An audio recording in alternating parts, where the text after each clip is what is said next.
Hi hello welcome back to Asha's plants and flowers YouTube channel.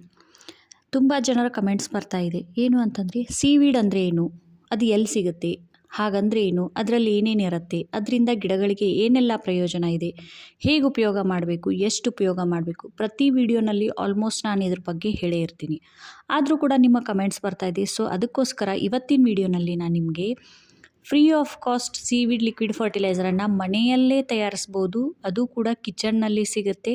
ತುಂಬ ಈಸಿಯಾಗಿ ready ಮಾಡ್ಕೊಳ್ಬೋದು. ತುಂಬ ಸಮಯ ಏನು ಬೇಕಾಗಲ್ಲ. ಆದರೆ ಅದಕ್ಕೂ ಮುಂಚೆ ಈ ಸೀವೀಡ್ ಲಿಕ್ವಿಡ್ ಅಂತಂದರೆ ಏನು, ಅದರಲ್ಲಿರುವಂಥ ಅಂಶಗಳೇನು ಅನ್ನೋದನ್ನು ನಾನು ಡೀಟೇಲಾಗಿ ತಿಳಿಸ್ಕೊಡ್ತೀನಿ. ಈ ವಿಡಿಯೋ ನೋಡಿದ ಮೇಲೆ ನಿಮಗೆ ಮತ್ತೆ ಯಾವುದೇ ವಿಡಿಯೋ ರೆಫರ್ ಮಾಡುವಂಥ ಅವಶ್ಯಕತೆಯೂ ಇಲ್ಲ, ಅದ್ರ ಬಗ್ಗೆ ಸರ್ಚ್ ಮಾಡುವಂಥ ಅವಶ್ಯಕತೆಯೂ ಇಲ್ಲ. ಸೊ ಬನ್ನಿ ಹಾಗಿದ್ರೆ ಇವತ್ತಿನ ಇನ್ಫಾರ್ಮೇಟಿವ್ ವಿಡಿಯೋನ ಸ್ಟಾರ್ಟ್ ಮಾಡೋಣ. ಗಿಡಗಳಿಗೆ ನಾವು NPK ಕೊಡ್ತೀವಲ್ಲ, ನೈಟ್ರೋಜನ್, ಫಾಸ್ಫರಸ್, ಪೊಟ್ಯಾಷಿಯಮ್, ಇದಲ್ಲದೆ ಗಿಡಗಳಿಗೆ ಮೈಕ್ರೋನ್ಯೂಟ್ರಿಯೆಂಟ್ಸ್ ಬೇಕು. ಅದು ಯಾವುದು ಅನ್ನೋದನ್ನು ಮೊದಲನೇದಾಗಿ ತಿಳ್ಕೊಳ್ಳೋಣ. ಈ ಮೈಕ್ರೋನ್ಯೂಟ್ರಿಯೆಂಟ್ಸ್ ಅಂತಂದ್ರೇನು? ಗಿಡಗಳಿಗೆ ಸಸ್ಯಗಳ ಬೆಳವಣಿಗೆಗೆ ಬೇಕಾಗಿರುವಂಥ ಸೂಕ್ಷ್ಮ ಪೋಷಕಾಂಶಗಳು. ಈಗ ನಾವು ಹೇಗೆ ಡೈಲಿ ಆಹಾರವನ್ನು ಕನ್ಸ್ಯೂಮ್ ಮಾಡ್ತೀವಲ್ಲ, ಅದರಲ್ಲಿ ಕೆಲವೊಂದು ಅಂಶಗಳು ನಮಗೆ ತುಂಬಾ ಹೆಲ್ಪ್ ಮಾಡುತ್ತೆ. ಈ ಎಲುವಿನ ಬೆಳವಣಿಗೆಗೆ ಕ್ಯಾಲ್ಶಿಯಂ ಬೇಕು, ಅದು ಇದು ಅಂತೆಲ್ಲ ನಾವು ಏನು ಮಾಡ್ತಾ ಇರ್ತೀವಿ, ಡೈಲಿ ಫುಡ್ಡಲ್ಲಿ ಕನ್ಸ್ಯೂಮ್ ಮಾಡ್ತಾ ಇರ್ತೀವಿ. ಹಾಗೆ ಗಿಡಗಳಿಗೆ ಈ ಸೂಕ್ಷ್ಮ ಪೋಷಕಾಂಶಗಳು ತುಂಬಾ ಅತ್ಯವಶ್ಯಕ. ಇವು ಬೆಳೆಗಳಿಗೆ ಅತಿ ಕಡಿಮೆ ಪ್ರಮಾಣದಲ್ಲಿ ಬೇಕಾದರೂ ಕೂಡ ಕಂಪಲ್ಸರಿ ಅಂತಲೇ ಹೇಳ್ಬೋದು. ನೋಡಿ, ಚಿಕ್ಕ ಕಟಿಂಗ್ ಎಷ್ಟು ಚೆನ್ನಾಗಿ ಇದರಲ್ಲಿ ಹೂ ಬಂದಿದೆ. ಒಂದೇ ಚಿಕ್ಕ 4 ಇಂಚಿನ ಗ್ರೋ ಬ್ಯಾಗ್ನಲ್ಲಿ ಕಟಿಂಗ್ ಹಾಕಿದ್ದೀನಿ, ಆದರೂ ಕೂಡ ಅದರಲ್ಲಿ ಹೂ ಬಂದಿದೆ. ಈ ರೀತಿ ಹೂಗಳು ಬರಬೇಕು ಅಂತಂದರೆ ಮುಖ್ಯವಾಗಿ ಅದಕ್ಕೆ ಮೈಕ್ರೋನ್ಯೂಟ್ರಿಯೆಂಟ್ಸ್ ಬೇಕು. ಸೊ ಅದು ಯಾವುದು ಅಂತಂದರೆ zinc, copper, manganese, iron, boron and molybdenum ಅಂಥೇಳಿ ಈ ಕೆಲವು ಸೂಕ್ಷ್ಮ ಪೋಷಕಾಂಶಗಳು ಗಿಡದ ಸಂಪೂರ್ಣ ಬೆಳವಣಿಗೆಗೆ ಬೇಕು. ಇವು ನಾವು ಡೈಲಿ ಕೊಡೋ ಹಾಗಿಲ್ಲ, ಆದರೆ ಒಮ್ಮೆ ಕೊಟ್ಟರೆ ಇದರ ಸರ್ವತೋಮುಖ ಬೆಳವಣಿಗೆ ಕಂಪಲ್ಸರಿ ಆಗೇ ಆಗುತ್ತೆ. ಇವೆಲ್ಲ ಅಂಶಗಳು ಸೀವೀಡ್ನಲ್ಲಿದೆ. ಈ ಸೀವೀಡ್ ಏನಿದೆಯಲ್ಲ, ಇದು ಸಮುದ್ರದ ಆಳದಲ್ಲಿರುವಂಥ ಶೈವಲ ಅಂತಂದರೆ ಈ ಪಾಚಿ, ಅದು ಇದು ಏನು ಬೆಳೆಗಳು ಬೆಳೆದಿರುತ್ತಲ್ಲ, ಗಿಡಗಳು ಬೆಳೆದಿರುತ್ತಲ್ಲ, ಅದರಲ್ಲಿ ಸಿಗುವಂಥ ಒಂದು ಇಂಗ್ರೀಡಿಯೆಂಟ್. ಇವೆಲ್ಲವುಗಳನ್ನು ಕಲೆಕ್ಟ್ ಮಾಡಿ ಅದನ್ನು ಏನು ಮಾಡ್ತಾರೆ, ನಮಗೆ ಲಿಕ್ವಿಡ್ ಫಾರ್ಮ್ನಲ್ಲಿ, ಗ್ರ್ಯಾನ್ಯುವಲ್ಸ್ ಫಾರ್ಮ್ನಲ್ಲಿ ಹಾಗೂ ಪೌಡರ್ ಫಾರ್ಮ್ನಲ್ಲಿ ಸಿಗುತ್ತೆ. ಅದನ್ನು ತುಂಬ ಜನರಿಗೆ ತರಿಸ್ಕೊಳ್ಳೋಕ್ಕೆ ಆಗಲ್ಲ. ನಾನು ಯಾವ ವಿಡಿಯೋನಲ್ಲಿ ಯಾವ ವಿಷಯದ ಬಗ್ಗೆ ಮಾಹಿತಿ ಹೇಳ್ತೀನೋ ಆ ಎಲ್ಲ ಪ್ರಾಡಕ್ಟ್ಸ್ನ ಲಿಂಕ್ಗಳನ್ನು ಶೇರ್ ಮಾಡಿರ್ತೀನಿ. ನೀವು ಡಿಸ್ಕ್ರಿಪ್ಷನ್ನಲ್ಲಿ ಹೋದರೆ ನಿಮ್ಗೆ ಎಲ್ಲ ರೀತಿಯ ಫರ್ಟಿಲೈಸರ್ ಬಗ್ಗೆ ಇನ್ಫಾರ್ಮೇಷನ್ ಹಾಗೂ ಅದರ ಒಂದು ಲಿಂಕ್ ಸಿಕ್ಕೇ ಸಿಗುತ್ತೆ. ಆನಂತರ ನೋಡಿ, ಈ ರೀತಿ ಗಿಡಗಳಲ್ಲಿ ಚಿಗುರು ಬರ್ತಿರಬೇಕಾದ್ರೆ ಈ ಗಿಡಗಳಿಗೆ ನಾವು ಮೈಕ್ರೋನ್ಯೂಟ್ರಿಯೆಂಟ್ಸನ್ನು ಕೊಡಲೇಬೇಕು. ಯಾಕಂತಂದರೆ ಈ ಎಳೆಯ ಚಿಗುರುಗಳು NPKಯನ್ನು ಕಂಪಲ್ಸರಿ ನಾವು ಹಾಕ್ತೀವಿ, ಆದರೆ ಅದನ್ನು ಕಂಪ್ಲೀಟಾಗಿ ಅಬ್ಸರ್ವ್ ಮಾಡ್ಕೊಳ್ಳೋದಕ್ಕೆ ಸಾಧ್ಯ ಆಗಲ್ಲ. ಆವಾಗ ನಾವು ಈ ಮೈಕ್ರೋನ್ಯೂಟ್ರಿಯೆಂಟ್ಸನ್ನು ಕೊಟ್ಟಾಗ ಗಿಡಗಳು ತುಂಬ ಚೆನ್ನಾಗಿ ಅದನ್ನು ಹೀರ್ಕೊಂಡು ಗಿಡದ ಎಲ್ಲ ಭಾಗಗಳಿಗೆ ಸಪ್ಲೈ ಮಾಡೋದಕ್ಕೆ ಹೆಲ್ಪ್ ಮಾಡುತ್ತೆ. ನೋಡಿ, ಈ ರೀತಿ ಹಚ್ಚ ಹಸಿರಾಗಿರುವಂಥ ಎಲೆಗಳು ಇರಬೇಕು ಅಂತಂದರೆ ಈ ಮ್ಯಾಂಗನೀಸ್ ಬೇಕೇ ಬೇಕು. ನಾವು ಮ್ಯಾಂಗನೀಸನ್ನು ಕೊಡ್ತೀವಿ. ತುಂಬ ಜನರಿಗೆ ನೆನಪಿರ್ಬೋದು, ಎಪ್ಸಮ್ ಸಾಲ್ಟ್ ಅಂತಂದರೆ ಮೆಗ್ನೀಷಿಯಮ್ ಸಲ್ಫೇಟ್ ಅಂದರೆ ಮ್ಯಾಂಗನೀಸ್. ಇದು ಗಿಡದ ಎಲೆಗಳ ಟಿಶ್ಯೂವನ್ನು ಇಂಪ್ರೂವ್ ಮಾಡುತ್ತೆ. ದ್ಯುತಿ ಸಂಶ್ಲೇಷಣೆ ಕ್ರಿಯೆಯನ್ನು ಇದು ಉತ್ತೇಜನಗೊಳಿಸುತ್ತೆ. ನೋಡಿ, ಇದು ಐಝೈಮ್ ಅಂತ ಸಿಗುವಂಥ ಒಂದು ಸೀವೀಡ್ ಲಿಕ್ವಿಡ್ ಫರ್ಟಿಲೈಸರ್. ಇದು ನಿಮಗೆ ಸಾಗರಿಕಾ ಅಂತ ಸಿಗುತ್ತೆ, ಇಫ್ಕೋನಲ್ಲಿ ಸಿಗುತ್ತೆ, ಆಮೇಲೆ ಇನ್ನೂ ಹಲವಾರು ಬ್ರ್ಯಾಂಡ್ಗಳ ನೀವು ಸೀವೀಡ್ ಲಿಕ್ವಿಡ್ ಫರ್ಟಿಲೈಸರ್ನ ತೊಗೊಳ್ಬೋದು. ಆದರೆ ತುಂಬ ಜನರಿಗೆ ಇದು ಅವೈಲೇಬಲ್ ಆಗಲ್ಲ, ಅಥವಾ ಒಂದು ಸ್ವಲ್ಪ ಗಿಡ ಇದೆ, ಇಷ್ಟು ಕಾಸ್ಟ್ಲಿ ಖರ್ಚು ಮಾಡೋಕ್ಕಾಗಲ್ಲ ಅನ್ನೋರು ನಾನು ಮನೆಯಲ್ಲೇ ರೆಡಿ ಮಾಡ್ಕೊಳ್ಳುವಂಥ ಒಂದು ಸೀವೀಡ್ ಲಿಕ್ವಿಡ್ ಫರ್ಟಿಲೈಸರ್ ಬಗ್ಗೆ ತಿಳಿಸ್ಕೊಡ್ತೀನಿ. ಅದಕ್ಕೂ ಮುಂಚೆ ಈ zinc, copper, manganese, iron, boron ಮತ್ತು ಮಾಲಿಬ್ಡಿನಿಯಮ್ ಹಾಗೂ ಕ್ಲೋರಿನ್ ಇವೆಲ್ಲ ಎದಕ್ಕೆ ಬೇಕು ಅನ್ನೋದಕ್ಕೂ ಮುಂಚೆ ನೋಡಿ, ಆ ಒಂದು ಫರ್ಟಿಲೈಸರ್ ಬಗ್ಗೆ ತಿಳ್ಕೊಳ್ಳೋಣ, ಅಥವಾ ಈ ಮೈಕ್ರೋನ್ಯೂಟ್ರಿಯೆಂಟ್ಸ್ ಬಗ್ಗೆ ತಿಳ್ಕೊಳ್ಳೋಣ. ಮೊದಲನೇದು ಬಂದು ಅಲೋವೆರಾ. ಈ ಅಲೋವೆರಾನಲ್ಲಿ ರೂಟಿಂಗ್ ಹಾರ್ಮೋನ್ ಇದೆ, ಮೈಕ್ರೋನ್ಯೂಟ್ರಿಯೆಂಟ್ಸ್ ಇದೆ. ನಾನು ಆವಾಗಲೇ ಹೇಳಿದ್ನಲ್ಲ, ಆ ಎಲ್ಲ ಇಂಗ್ರೀಡಿಯೆಂಟ್ಸ್ ಈ ಒಂದು ಲೋಳೆ ಸರ ಅಂತಂದರೆ ಅಲೋವೆರಾನಲ್ಲಿ ಇದೆ.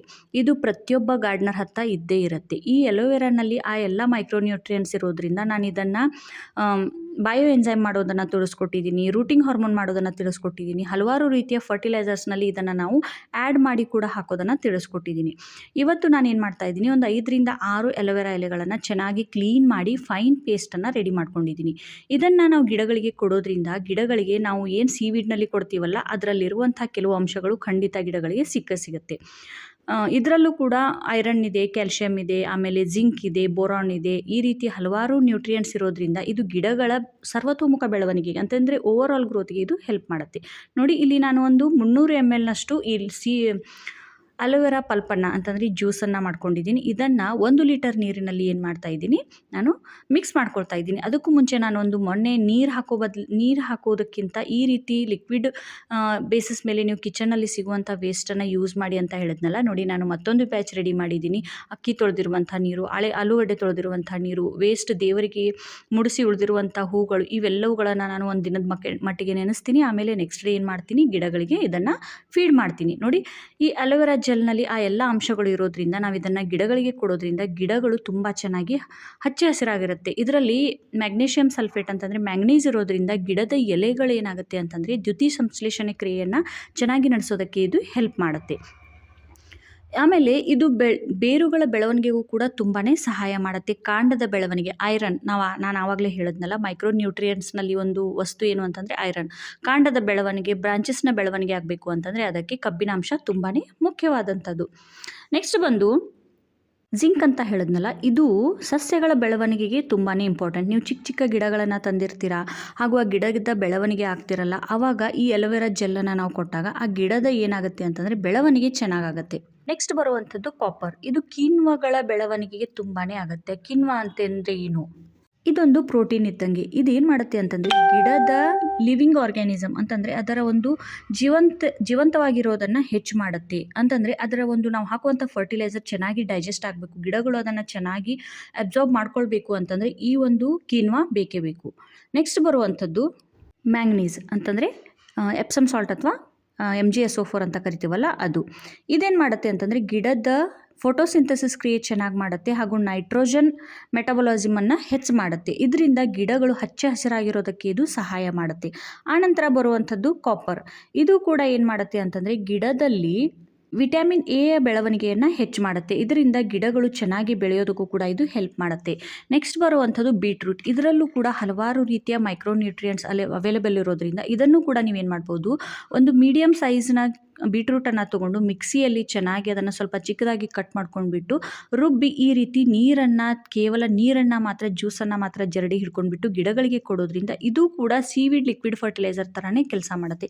ಇದರಲ್ಲೂ ಕೂಡ ಆ ಎಲ್ಲ ರೀತಿಯ ಮೈಕ್ರೋ ನ್ಯೂಟ್ರಿಯೆಂಟ್ಸ್ ಇಡೋದ್ರಿಂದ ಇದನ್ನು ಗಿಡದ ಎಲೆಗಳ ಮೇಲೂ ಕೂಡ ನೀವು ಸ್ಪ್ರೇ ಮಾಡ್ಬೋದು. ಇದನ್ನು ಕೂಡ ಅದೇ ರೀತಿ ಒಂದು 300 ml ನೀವು ಲಿಕ್ವಿಡನ್ನು ತೊಗೊಂಡು ಅದನ್ನು 1 ಲೀಟರ್ ನೀರಿನಲ್ಲಿ ಹಾಕಿ ಒಂದು 2 ರಿಂದ 3 ಗಿಡಗಳಿಗೆ ಇದನ್ನು ನೀವು ಕೊಡ್ಬೋದು. ನೆಕ್ಸ್ಟ್ ಬರುವಂಥದ್ದು ಬೋರಾನ್. ಗಿಡದಲ್ಲಿ ಈ ಸೆಲ್ಸ್ ಅಂತ ಇರುತ್ತೆ, ಅದನ್ನು ಬೆಳವಣಿಗೆಯ ಕಾರ್ಯರೂಪಕ್ಕೆ ಬರುವಂತೆ ಈ ಒಂದು ಬೋರಾನ್ ಏನು ಮಾಡುತ್ತೆ, ಹೆಲ್ಪ್ ಮಾಡುತ್ತೆ. ಆನಂತರ ಬರುವಂಥದ್ದು ಮಾಲಿಬ್ಡೆನಮ್ ಅಂತ ಏನು ಹೇಳಿದ್ನಲ್ಲ, ಇದು ಕೂಡ ನೈಟ್ರೋಜನನ್ನು ಫಿಕ್ಸ್ ಮಾಡುತ್ತೆ. ಆ ಮೈಕ್ರೋ ನ್ಯೂಟ್ರಿಯೆಂಟ್ಸ್ನಲ್ಲಿರುವಂಥ ಮಾಲಿಬ್ಡೆನಮ್ ಅನ್ನೋದು ನೈಟ್ರೋಜನ್, ನಾವೇನು ಕಂಪೋಸ್ಟ್ ಹಾಕ್ತೀವಿ, ಟೀ ಪೌಡರ್ ಹಾಕ್ತೀವಲ್ಲ, ಅದನ್ನು ಆ ಗಿಡದಲ್ಲಿ ಮಣ್ಣಿನಲ್ಲಿ ಫಿಕ್ಸ್ ಆಗಿ ಉಳಿಯುವಂತೆ ಇದು ಹೆಲ್ಪ್ ಮಾಡುತ್ತೆ.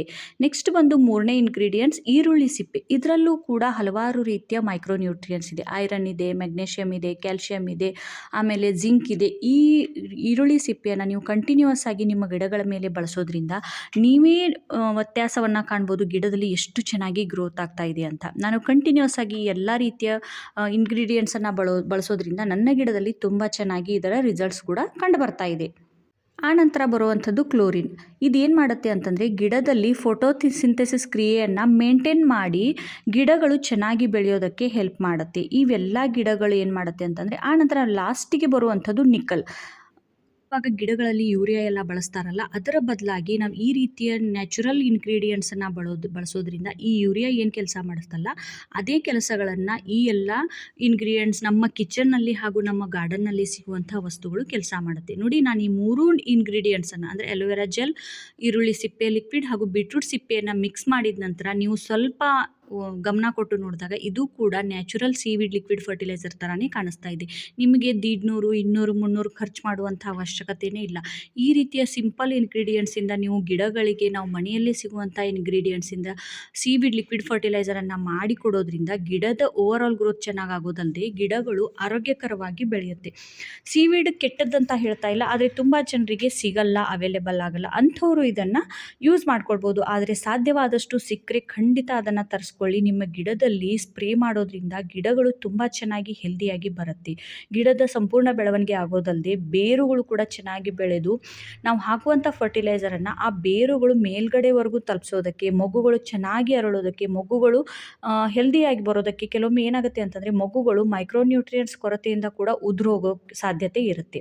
ಹಾಗಾಗಿ ಈ ರೀತಿಯ ಹೋಮ್ ಮೇಡ್ ಫರ್ಟಿಲೈಸರ್ಸನ್ನು, ಹೋಮ್ ಮೇಡ್ ಮೈಕ್ರೋನ್ಯೂಟ್ರಿಯೆಂಟ್ಸನ್ನು, ಹೋಮ್ ಮೇಡ್ ಸೀವಿಡ್ ಫರ್ಟಿಲೈಸರ್ಸನ್ನು ಗಿಡಗಳಿಗೆ ಒಂದು ಸಾರಿ ರೆಡಿ ಮಾಡಿ ಕೊಟ್ಟು ನೋಡಿ. ಈ ವಿಡಿಯೋನ ಇಲ್ಲಿಗೆ ಮುಗಿಸ್ತಾ ಇದ್ದೀನಿ. ವಿಡಿಯೋ ಹೇಗೆ ಅನಿಸ್ತು, ಹೆಲ್ಪ್ಫುಲ್ ಅನಿಸ್ತು ದಯವಿಟ್ಟು ಕಮೆಂಟ್ ಮಾಡಿ. ಜೊತೆಗೆ ಚಾನಲ್ಗೆ ಹೊಸದಾಗಿ ಬಂದು ವಿಡಿಯೋ ನೋಡ್ತಾ ಇದ್ರಿ ಸಬ್ಸ್ಕ್ರೈಬ್ ಮಾಡ್ಕೊಳ್ಳಿ. ಹೈಪ್ ಮಾಡೋದನ್ನು ಮರಿಬೇಡಿ, ಪ್ರೀತಿಯಿಂದ ಒಂದು ಕಮೆಂಟ್ ಮಾಡೋದನ್ನು ಕೂಡ ಮರಿಬೇಡಿ. Thanks for watching. Bye. Happy gardening. Take care. Bye.